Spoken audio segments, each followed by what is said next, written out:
Hello, everyone, and welcome to our live stream series JetBrains Academy, crafted especially for educators, teachers, tutors, professors, administrators, managers, passionate about education. This is the place for you. My name is Julia, and if you haven't seen our previous streams, you can find them at JetBrains Academy YouTube channel. Today with us is our speaker, Ivan Agarkov, who is a self-taught IT professional and infrastructure lead at Wargaming. Ivan is committed to transforming a passive learning into an active, fun, engaging one. And of course, this is the passion that we share. Ivan is also been selected as a winner for the speaking opportunity that we announced previously on our live stream. So, Ivan, congratulations and welcome. I give you the floor. Thank you very much. Hi there. Hi to all our listeners, and thank you for coming. So, yeah, the topic today is active learning with the capture the flag. And first thing I'm gonna do, as usual, is to introduce myself. So, since the very childhood, I've been a computer geek.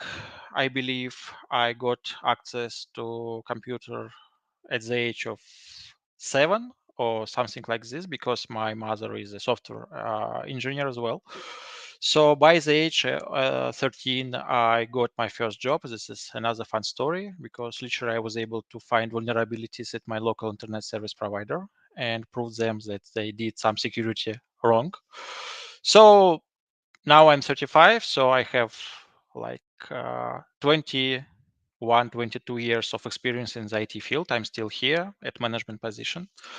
My first teaching experience was when I was 24. It was local college, and I taught Java courses by request of CEO to hire new people for my company. So now I'm working last 9 years. I working for gaming in a management position now. So I'm responsible for infrastructure running.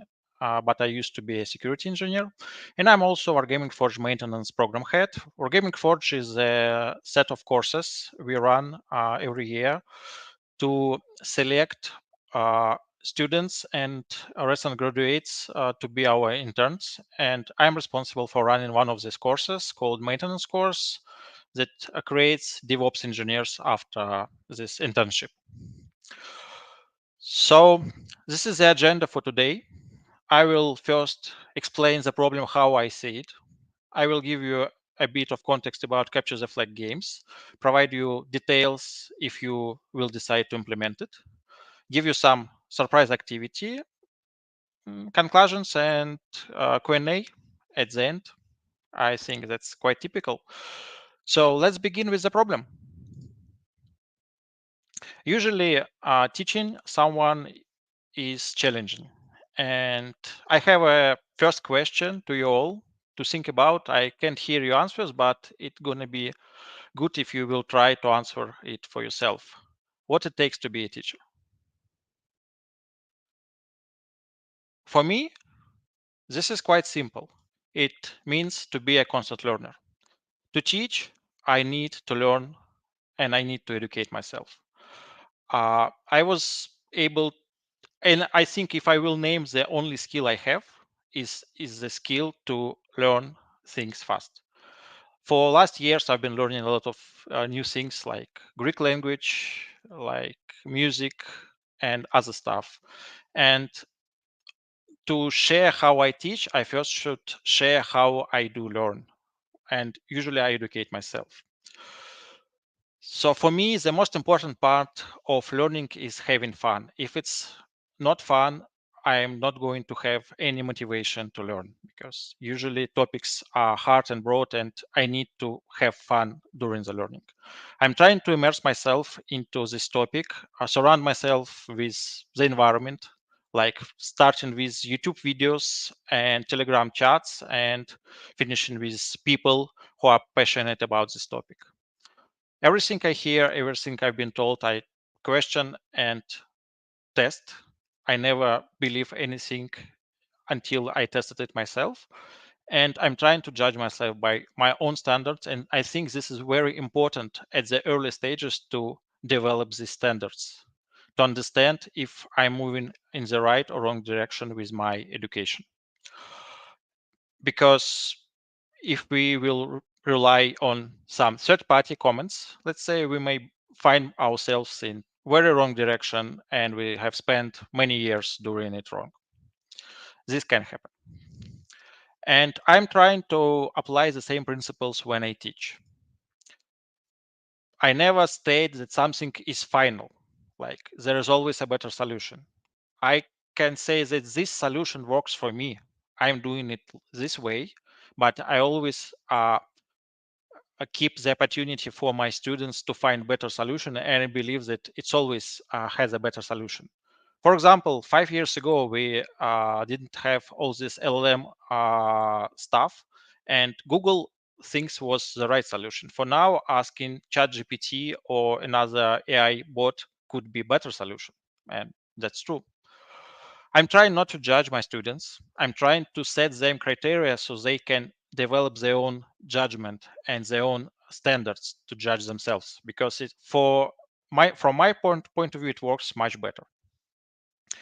And I'm trying to build trust. I'm trying to say that if it's a mistake, it is a mistake. If it's a bad decision, I call it bad decision. I think it's very important because sometimes people keep silence about bad decisions and mistakes, and it may look good at first, but then it ruins the relationship, it ruins the trust. And without trust, people won't learn at will. And of course, I'm trying to immerse students in the topic, make them think about this topic out of class, make them ask questions, make them research on their own.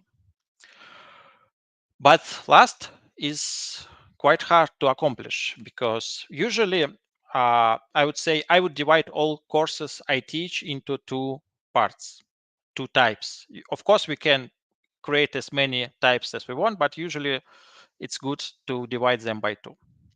First is courses student really want. It could be like the example, Wargaming Forge course. We have like 500 applicants average, and for like 5 to 6 internship places. Students will immerse themselves. Students will try their best. They will do as much as they could to achieve it. The other word is some courses that are required from someone, from their supervisor, from their manager, from the university. They could be not interested as much, and they will try to forget all they know about it just after the final exam. They don't really want the knowledge. They only want the passing mark at the end of this course. So the problem is, if to say it like a bit broadly, will be like this. Can we make mandatory courses as immersive and desired as courses that was selected by the student? And my way to do this is to introduce these games, competitive games called Capture the Flag. So let's dive a bit into the Capture the Flag itself, what it is and how it works. If you will open a Wikipedia, you will get this citations that Capture the Flag is a computer security game. Participants attempt to find text values, and that is secretly hidden somewhere. So that's true, but it's not the all truth we have. Capture the Flag was not the computer security game at first. It was a physical game for kids for many years, and then it was implemented as a computer multiplayer game in 1984. As a security game, it began at 1996 at DEF CON conference in Las Vegas, US. And since then, it developed in a very good tradition because like in 2024, most big companies, they run their own CTFs, internal or external, for different purposes. For example, Google runs KCTF each year to find the best kernel hackers, I mean Linux kernel hackers of the world. Dropbox runs internal CTF to educate their own employees about security. Wargaming runs internal CTF to educate employees about security and to have some fun and give away some prizes. And all the CTFs could be divided into another two categories. So first one called Jeopardy. So it works like this. The organization team creates some tasks like 10 or 20 or 30, how much they want. And the participants solve this task and obtain points by solving these tasks. Another type is attack and defense type, when teams compete against each other. So each team brings their own tasks, and they try to solve others tasks and try to not let anyone solve theirs. And they get points for solving tasks, but they got points reduced by if someone solves their tasks. And during this talk, I'm speaking about Jeopardy style CTF. So attack and defense is a bit more complex to use. It could be used for education if you teach cybersecurity, but it's really complex to use for another topics. So key principles, quite simple. You have tasks created by organization team, and the participants should find the flag. The flag is the evidence or proof that task was solved. No one questions how you got the flag. You just need to provide the flag to prove that you solved the task. Task can have more than one flag, and that's totally okay. Usually, it's prohibited to attack something outside of the scope, like outside of the tasks, like participants, infrastructure, organization team, third-party people. It's usually not okay. And fair play, of course, is a must because it's a competition. So cheating is discouraged and usually banned. Sometimes you can have a lifetime ban if you cheat at big events. And the only goal is to get the flag before anyone else. So to be the first. And this is very crucial point, because as I told before, there is always a better solution. No one asks how you get the flag. You get the flag, you solve the task. You should find your own way. Another interesting point, that organization team sometimes may provide tasks they don't know the solution. And it's okay, they can do it. And they usually, for example, Google do it quite often. They want 0-day vulnerabilities in their products, and they just provide these products and say, okay, you have CTF, you should find the flag, find your way to hack into. My first experience as a CTF, let's say, creator was in wargaming. So I joined wargaming in 2015 as a security engineer, and one of my goals was to force people to obey all the security policies. Of course, they didn't want, because usually what happens, people have their own work to do. They don't like policies because policies make their life harder, and they try to avoid using them. I was trying different approaches, and once I tried to do educational stuff, it worked. So I brought a team, and we created capture the flag games, and now it runs every year. So we had in mind the goal to educate people about cybersecurity, to show them why all these policies are important, why they should follow these policies, why this is not like to distract them from work. It is like to provide the security for the company. And we achieved this, and I'm really proud about how it worked, because finally people do know about security.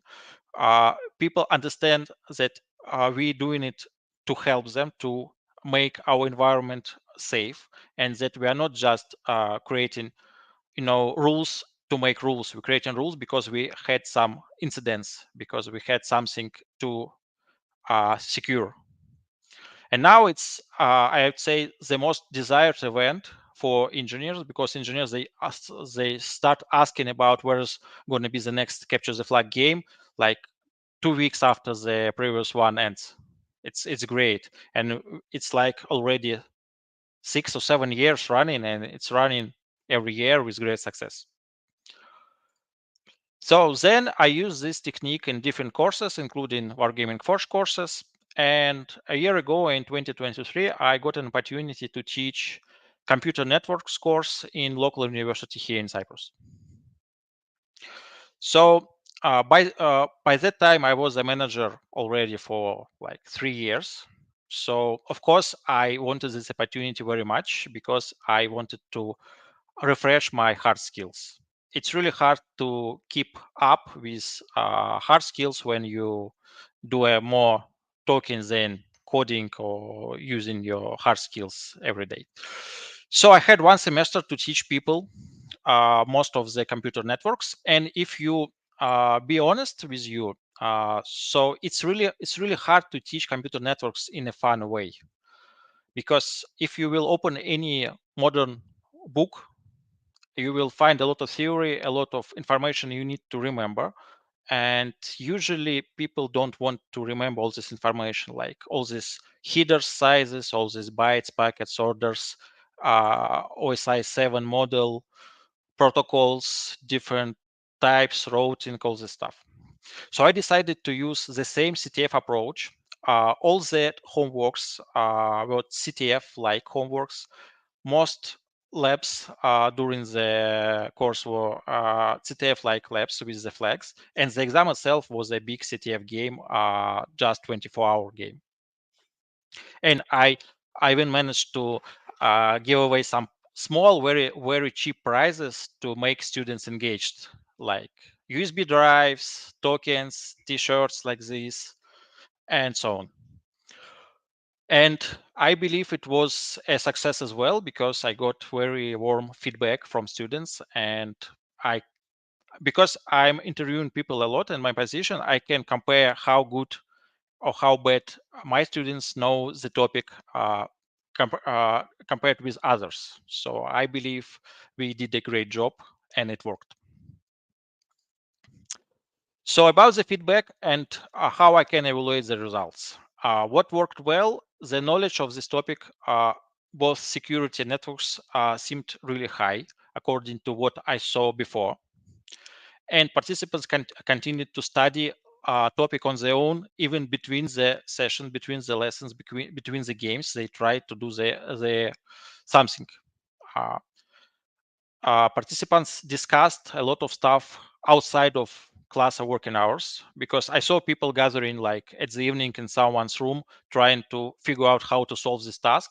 They teamed up, they got new connections, and the competitive thing usually discourages cheating by the community itself. So if I say this is a competition, you will get some prizes, even if they are very small. They will say, no, I won't let you cheat. And for me, it worked because, like for the exam, I caught only one cheater out of 50 students. And I think that's quite good. Not because I wasn't able to catch them, because they didn't cheat, I believe, at least. The downsides, and that were like highlighted in the feedback, like the pressure of competition may distract some people who don't like competition. And students still are students, so if you want to deal with like all these last minute behaviors, like sending homeworks like 1 minute before the deadline, they will still do this even with deadlines, with even with CTF games. For me, I constantly miss with the difficulty. So when I think the task is easy, it could be really hard. It could take like 10 hours to solve. And then I think, oh, this is going to be hard task. Some student can solve it like in 30 minutes. The other thing, and this is, I think, generally true, people constantly complain about rules. And I got a lot of complaints about rules in the feedback, like that rules was not very clear. I couldn't understand how these points calculated into my final mark, and so on and so on. And of course, some technical problems, but this is common. You can read some feedbacks here I collected. I did my best and showed these slides to my actual students to check if they agree with all that I put here, and I believe they said yes, as far as I was able to understand their feedback. But And by the way, I will share this presentation, so don't try to read all this text right now. You will be able to do it after this lesson because I put a lot of text into this presentation. So if you will decide to go, you will be able to follow it along and try to achieve the same result. So let's move on and speak about something you should focus on if you will decide to use this approach in your teaching courses. First thing first, I need to warn you about that playing with capture the flag games and computer security itself may change your life. I've seen people who quit their job and who got divorced because they became obsessed with the cybersecurity playing CTF games. They decided to change their roles, even from management roles, from very good roles in different companies. So it could be dangerous. Please, I'm not taking responsibility or credits for this. Okay, if you will do this, you may find yourself addicted to cybersecurity. And because first thing to do if you never played capture the flag games, you should go and play one. And better, you should go and play a few to see how it works, to feel the environment, to feel the competition, to feel the engagement this gives to you. I put here some sites you can start from. And usually you can go to like Reddit website or something like this and find team to play. You can even find team in your local university. Usually students from cybersecurity courses, they play CTFs quite often. So once you played this game, the next thing focus on is the rules, because rules make the game. If you have good rules, if you thought about it well, you will have good game, you will have good results, you will have smoothless competition. I have a few questions put here to ask yourself, but usually first you should decide the format, like it's going to be a group work or individual work. Then you should decide terms like they be able to ask questions, help each other or not, what's the deadline, what's happening if someone misses the deadline, and what's happening if someone cheats. Another good question about public scoreboard. I know that some universities prohibit this, so you cannot like compare students and give them public information about how they do. For some universities, that's okay. For some, not. So I believe that public scoreboard can help, because if you allow people to ask questions, because you can use this scoreboard to see who solves this task, whom to ask. But if in your university it's not allowed, you can do nothing about it usually. Another question is how the points obtained by the CTF is converted into the marks, and this is good to answer from the very start, because people will complain about it a lot. Usually students complains about marks. My rules, what I usually do, I encourage asking questions and answering questions, and I do not allow to share flags itself. So you can share the approach that worked for you, but you couldn't share the flag. I try to make scoreboard visible so people can see who solves the task, and I discourage cheating at the very in the very like hard way. So I zero all the points. If I catch a cheater, no points. You should complete the course over again. Usually, for some hard task, I allow people to team up, and I allow them to expel those who doesn't work. Because sometimes someone joins the team and just disappears, and I allow people to vote to cast them out, because I think that's fair. For critical things, I ask some students to be my testers, and testers get all this like 100% score by the end of the event. I think that's fair because they help me develop, and they put a lot of time testing on different environments, different operating systems, different networks, etc., etc. That's what I do. You can create your own, just keep it consistent. The worst thing to do is to change rules on the fly. Usually people will complain about it very much. The second part, I think the second most important part is infrastructure. So if you are not from hands-on like system administrator, DevOps, security background, you may have challenges doing the infrastructure part, like creating the websites, the servers. You can ask someone even from your student group, because I believe a lot of students now works like as a DevOps from the first or second course, and that's okay. So in my experience, you should ask yourself about the amount of participants and how hard your tasks are for the computing power. I mean, for CPU, for memory. Like, are you going to use some cryptography tasks, for example? They could be very hard for your CPUs. Are you going to use some local tasks? If yes, you should have encryption keys, signature keys for Mac OS X and Windows, for example, to let your students run it. And another question, if you launch some infrastructure outside of the university network, is about privacy, because we live in modern world, and usually we have some privacy rules like GDPR law to follow. And it's better to check that you follow these rules, that you delete all the personal data, etc., etc. In my experience for computer network course, I had 2 virtual machines with this configuration for 50 participants, and this was totally okay. I used Podman to run most tasks, to isolate tasks from each other, to not allow people to hack something, and it worked just fine. I had no issues with servers or networking with this.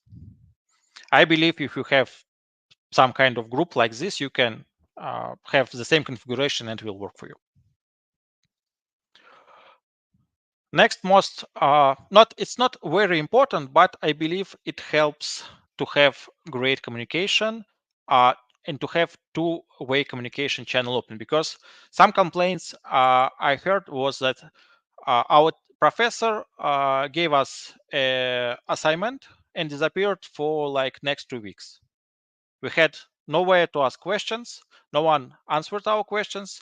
We struggled a lot. We had an issues and we were unable to solve it on our own. So it's when you run, especially when you run like competitive games, you should always have a communication channel open to receive feedback that something is wrong. No one can solve this task. Infrastructure is down. Flag is wrong.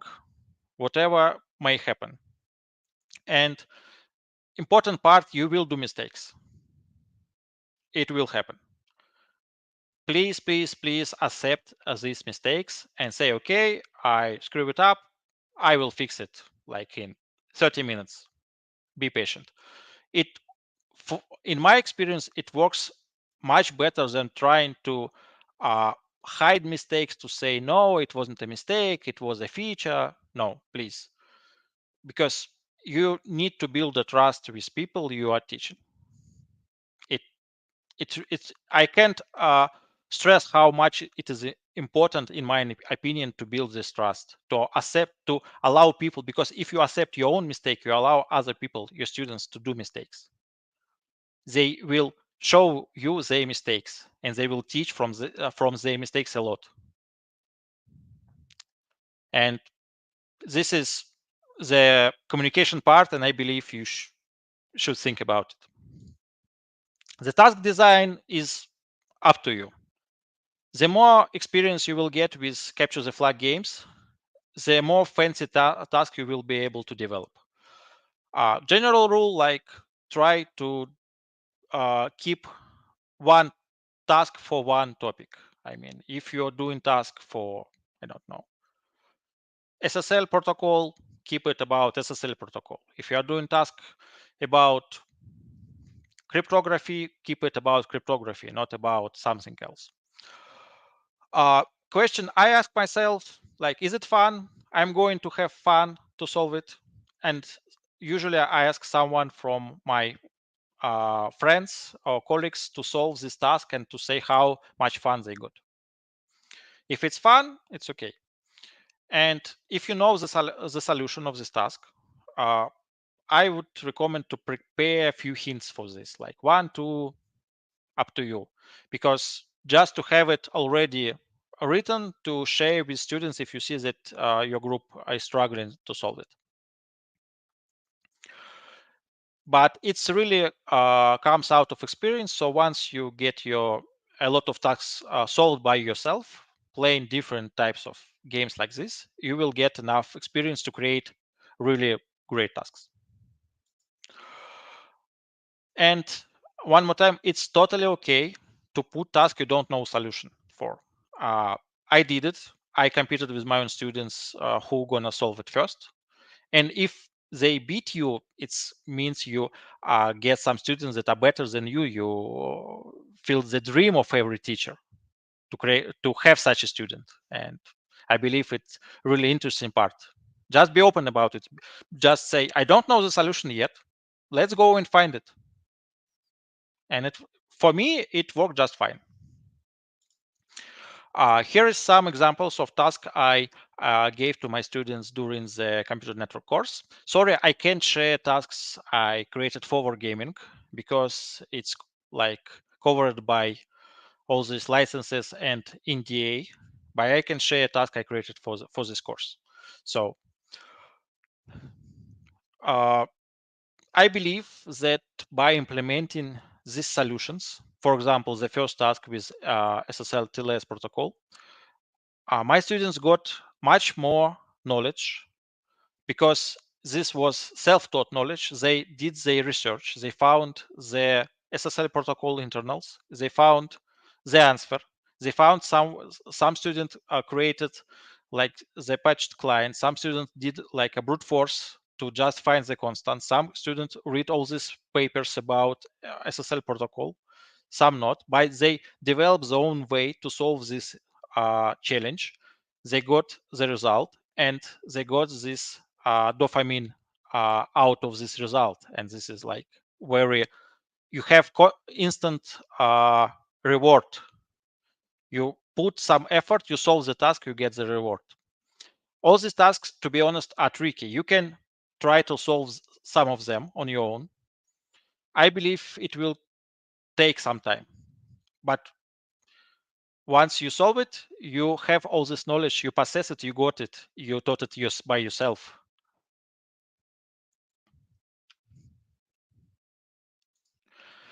And the thing I'm not very good at is testing, and I'm like sharing my experience. I never was good at testing, and I had a lot of complaints about some task was not working in some environment. So I believe you should avoid my mistake and test it properly.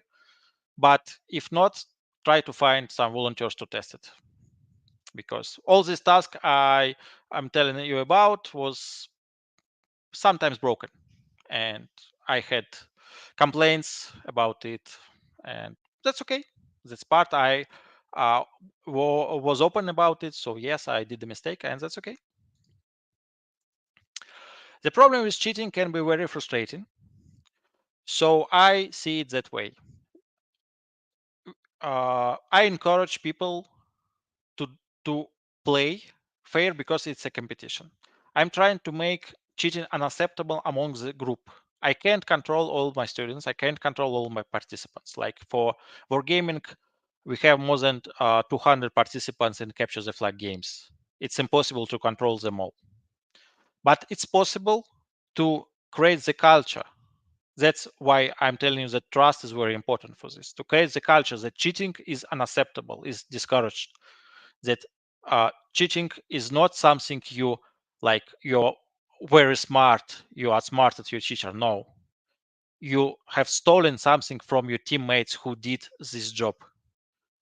because this is like a competitive environment. That's why I use competitive environment for education, because it prevents cheating. I think, in my experience, it's the best way to prevent cheating, to create this competitive environment, because people will stay away of cheaters. They will themselves find that it's not acceptable. But of course, it can be used the source of this flex. So please secure your infrastructure, lock your computer, and do all this stuff during these games, because among students you can find quite good hackers, to be honest.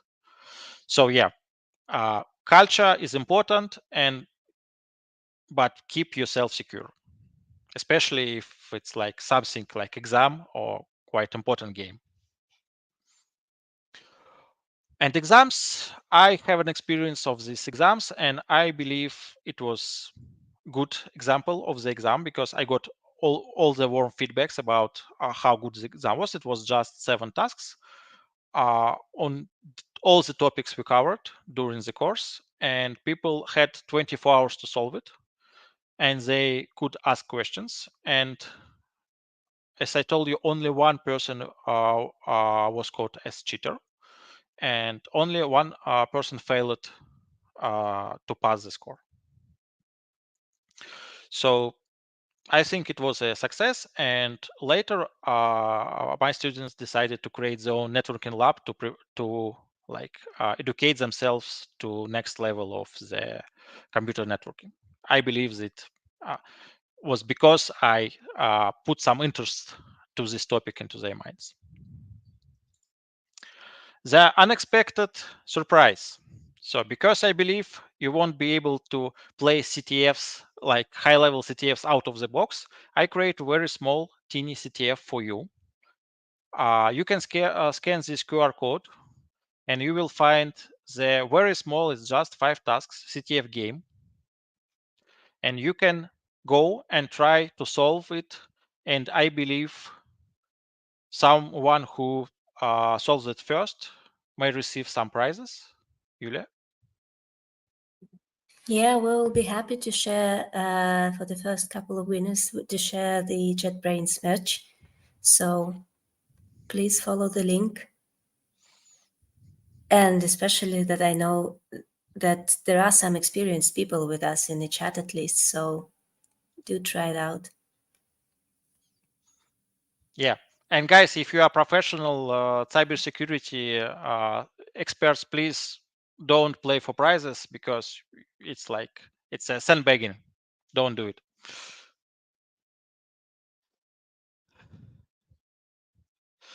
So let's move on.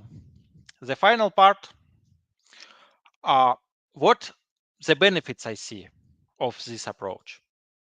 For me as a teacher, I focus on fun and engaging tasks. I am not doing repetitive, boring part like creating 500 tests, or checking 500 homeworks, or do some stuff that I don't like. I don't do repetitive work. I am creative. I'm creating something new from scratch.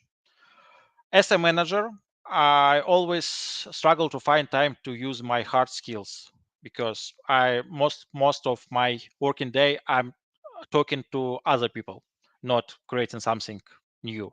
So for me, it's really important that I can use my actual hard skills. I can create some new software, I can create some new challenges, and I can solve these challenges myself, because it uh, gets me better as engineer as well.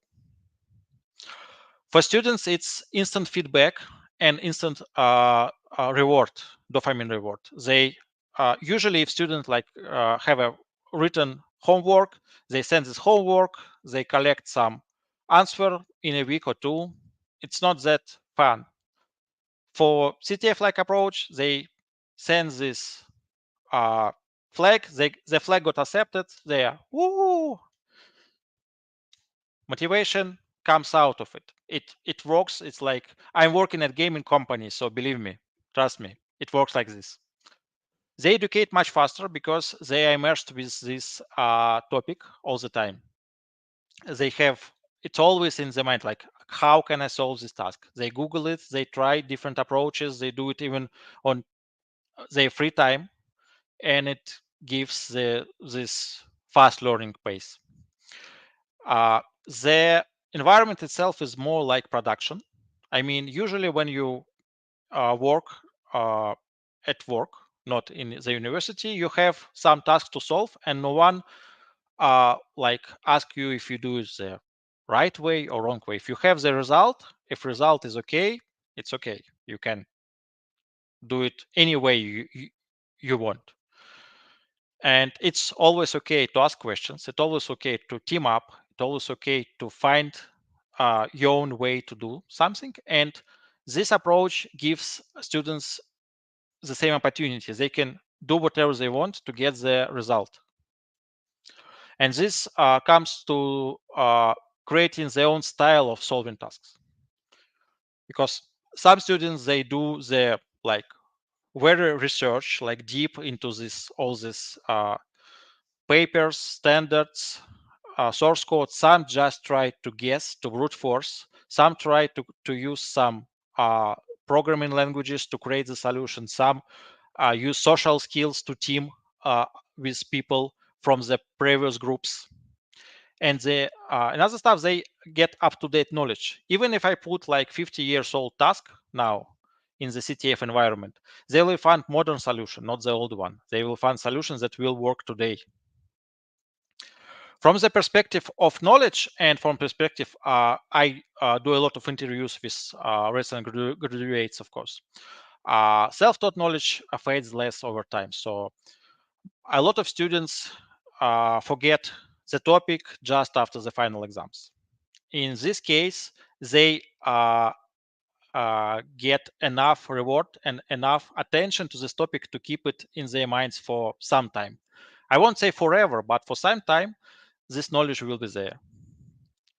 Of course, it has the cost, and the cost is your skills, your experience, your passion, and your knowledge, and your money sometimes, because to run infrastructure, it costs money. So you need to have all these practical skills and experience to run these kind of games. Not all topics could be covered with CTF-like games. I'm not sure you can do like this for math or for something like this, but most practical topics with machine learning, cybersecurity, networking, software engineering, game development could be covered using this style of education. Another downside that it could be very stressed for people who are less competitive students, and you can have conflicts between most competitive students. And you should be prepared for this, and you should be able to solve these conflicts and to help people figure out how to uh, behave in this environment to keep it conflict free. And that's it. I believe that this my experience may help you to develop your own teaching style. It's not something unique. It's not something I created from scratch. I just followed other people and I found that it works for me. If it works for you, try it. If it not, discard it. As I told you from the very beginning, always test and follow if you want, discard if not. That's it. If you have any questions, it's time to type them in the comments, and you can scan this QR code to find this presentation, PDF file, and some links and my contacts on the internet. Thank you. Thank you so much. While we're waiting for questions in the comments, so please do leave them. I'll see them all, and I'll voice them. Okay. I have I have a couple of questions while we're waiting, if you don't mind. First of all, Sure. thank you so much for sharing that and sharing your particular ways how you learning new subjects, because I believe few things that you said, how you surround yourself with everything related to the topic you're learning, is very important. It's indeed something that might help significantly, and this is something that we advise to all of our students always. So that was cool to hear that you, being a self-taught man as you are, like using these things to help you. Yeah, oh, I see. Yeah, no, I see thank you for the talk. But not a question. I'll show you just this way. I think you can see it on the screen, right? Okay, and Andrei Lipsky. Yeah, we worked with him for a while. Okay then. Sorry, yeah, I'm seeing the questions, and I'll then leave my questions for later, and I'll share the question from Michael.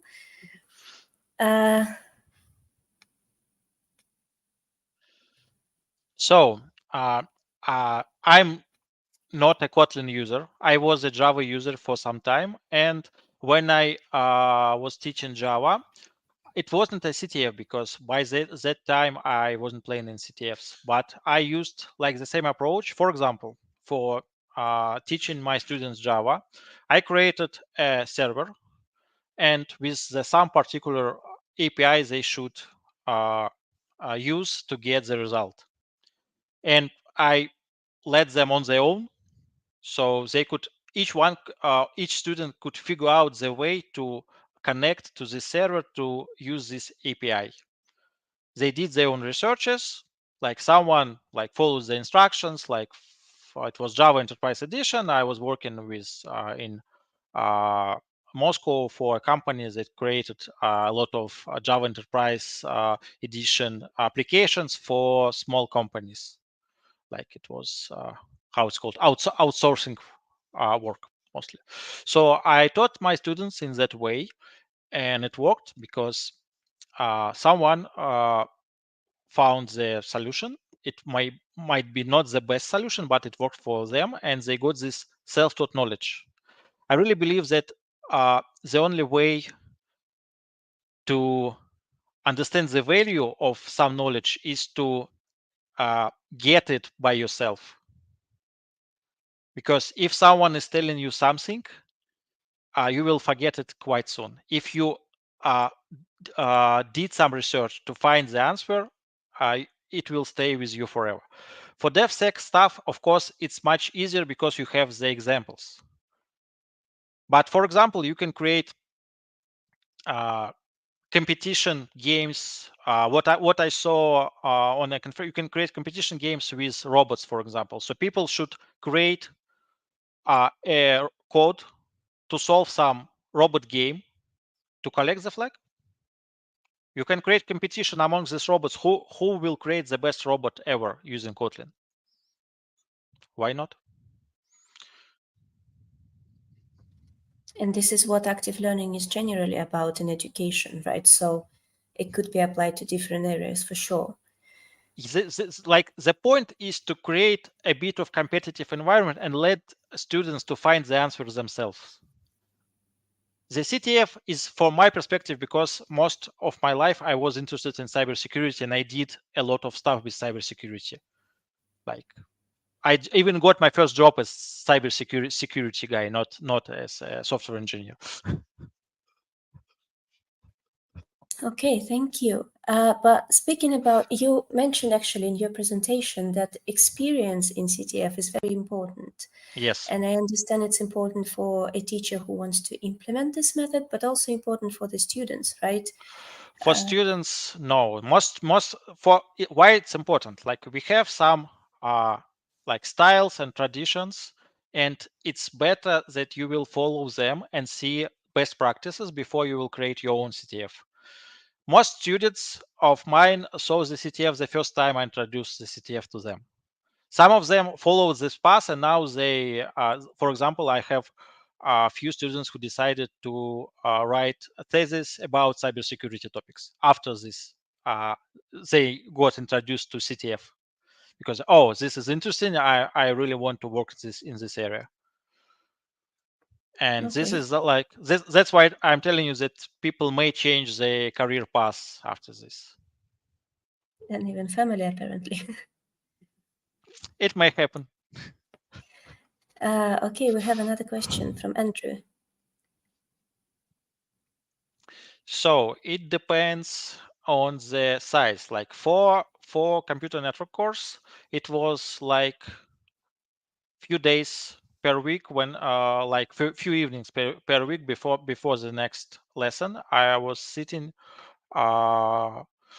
here and creating new tasks for wargaming CTF, because it's like designed for high skilled engineers, like for top end engineers of our company.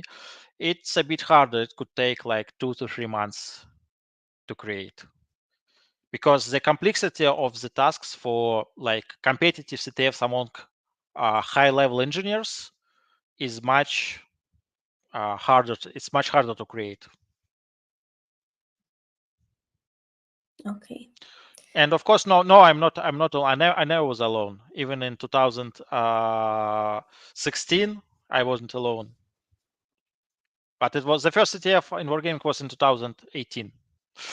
Yeah. Okay, thank you. While we also waiting for other questions, I have a couple of more technical ones actually, Okay. because you Sure. mentioned also the difficulty in evaluating these Yes. tasks sometimes, and I was wondering how did you, in your like experience, your practices, manage to solve this problem for yourself? Oh. So this is like problem I don't have solution for. Usually, I'm trying to guess. At best, I'm trying to show this to few people in my area of expertise with different backgrounds, like to show to software engineer, to DevOps, to someone else, to security engineer, to ask them like how much time you spend solving this. But it really may be, the problem with the researchers, you never know if it's like the first link in the Google or the last one.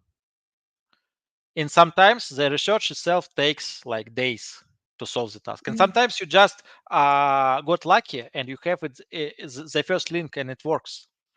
That's the problem. And yeah, like the example from our internal CTF, a year ago I was participating as a competitor. I was away from creating the tasks, because like I'm not responsible for the security, and the CTF is now run by another team, and they had a real complex task to fool the machine learning system. So the task was to create some image that machine learning system will not recognize. Mhm. And a lot of people were trying to do this in different way, but I found that the issue was in the code, and I just hacked the code and solved the task in 5 minutes. It was not the expected way, but I saw, and I believe I was the first to solve it in the next 2 days, because other people were trying to solve it like in a correct way by creating these images, so sometimes it happens and you can never guess. I suppose this is the beauty of it in a way as Yes. well. But probably then you have a somewhat of a complex system to like evaluate the time that a student spent on solving the task, the solving decision so so, itself. usually I use two criteria: the time and the tools.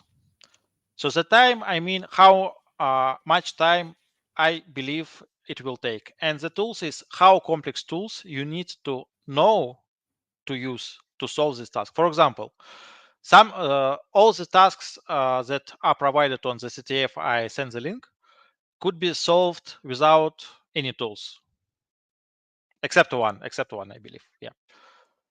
For like it's called like easy tasks. Okay, you don't need special tools in like networking.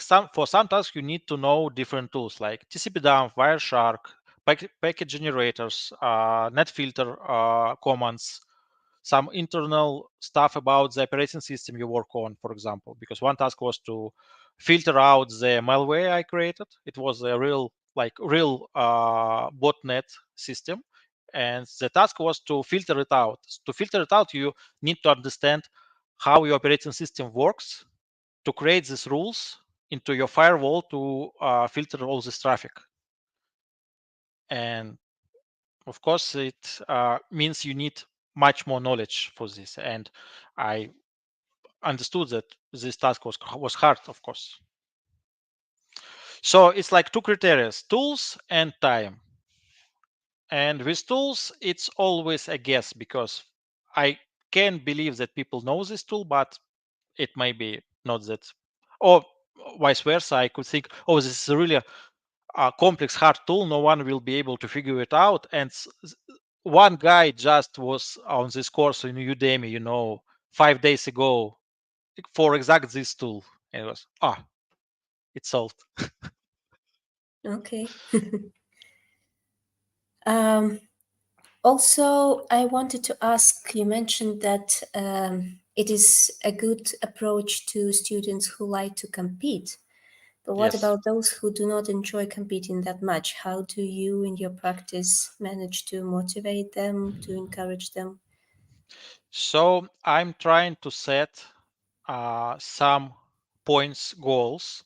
Like, for example, for big CTFs, like we have two, let's say, zones for people who compete for the first three places, and we offer quite good prizes. And for people who just enjoying the learning process, we have like levels, like 10% solved, 20% solved, etc., etc. And we give away some interesting like stuff like t-shirts, uh, hats, bags, whatever, like power banks and stuff to keep people engaged without this competition pressure. Mm-hmm. For students, I can say, okay, you need to pass 50%. You need to solve 50%. You don't want to compete? Okay, just solve 50%. That's okay. That's enough. And it like helps them to feel that they have just constant goals. They don't want to, they don't need to look at another student that they don't want. They can just see this goal like 50% to solve. Okay, done. But yeah, from the perspective of like mindset, sometimes it's hard for people who don't like compete to work in this environment. That's why I'm telling you that you need to build trust with your group. Mm-hmm. Why it's important? Because if you will build trust, they will come with these questions. They will express their opinion, their fears, their feelings, and it will help you Mm-hmm. to do it in a proper way, not to ruin the group, not to Sure, create conflict inside the group, because two most competitive people will create two bases and will fight each other. sure. Well, competitive or not, building trust is one of the most important things, I believe, in a group that you teach. So that goes nowhere, regardless of your methods. But yeah, okay, thank you. And I think one last question from me, it's about testing, because you said that often you need to test and sometimes you don't have time, etc., etc. Yeah, So I'm really basically, not good at it. I'm really not good at it. It's not what I'm passionate about, because I'm very fast to create solutions. I can create like 5 versions of the task in an hour, but I really don't test it as much as I need. It's just not my skill. fair enough. But my question is coming, I suppose, from, let's say, an imaginary professor who wants to implement this method in a university environment. Will could this be something that you could delegate to your TA assistants? And generally, how do you think, like, integrating this method, how much of infrastructure it will ask of you in people terms? And yeah. So what I do with this, because I know it's not the skill I'm possessing. To be honest, it's not my thing. So I'm trying to find people who can do it for me. For computer course, for example, for the exam part, because it was very important that all the exam worked flawlessly for all the students, so they can focus on solving the exam, not on trying to fix their computer on other task. I hired 4 students who I believed were able to test it properly, and who got good results and overall I was sure they will pass the exam with no problems, and asked them, would you please solve all this task in advance, share all this feedback, share all the stuff that's not working, and I will fix it and will like try it again and again and again. For capture the flag game in wargaming, for example, we use the same with players who was in first place, second place, like this, because they are quite experienced. They can test our tasks. They can give us valuable feedback, and they're not really interested to win it like 5 times in a row. It's if you are good, okay, everyone knows that you are good, but it's not interesting to. It's another example of sandbagging, It's and people are encouraged to compete. They really not interested to do it 5 times in a row. They accept this offer, like, okay, I will help you create the better tasks. I will help you with testing, and we of course provide them some benefits, some stuff to wear, some special t-shirts and all this ego merch with special with like very big label on back, like tester, helper stuff, all this. Okay. But so, and to the infrastructure, it really may vary depending on your experience. For me, as you know, I possess infrastructure lead title. It means I can create automated infrastructure in a few hours and it will work as long as I will pay for it. If you are not experienced with this, you may ask someone to help, even student. Just make sure they will not see the flag beforehand, and that's all.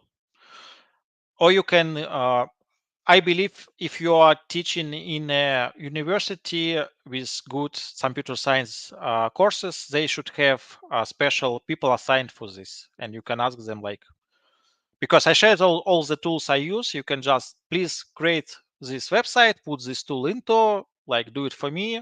I will create the content itself. It may work. But because I did it myself, I never had experience delegating it in terms of creating infrastructure for tasks. So I don't have good answer. Okay. Thank you so much. Oh, we have a comment that creating infrastructure in a few hours is very impressive result. I need a few days to do that. We have Yeah. comment. Yeah. It's like a bit of experience,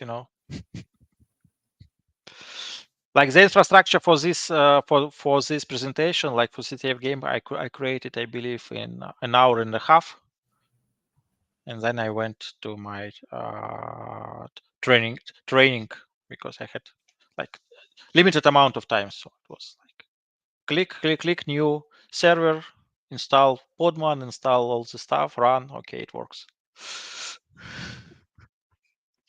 Okay. It seems that we don't have any more questions. So is there anything that we should ask you, but we don't? I believe no. I shared my personal story and my personal experience, so I believe it's hard to disagree with this personal experience. But if you have any questions, feel free to contact me online, or if you will visit Cyprus, you can find me offline as well. So, and Yeah, thank you can reach you out. for being with us. Thank you for sure, and you can reach out to us as well, and we will try and answer any of the questions that you might have later. So yes, thank you for joining us, and I think that that will be it for today. Certainly a lot to think about. Thank you so much, Evan. Thank you. Bye. Bye.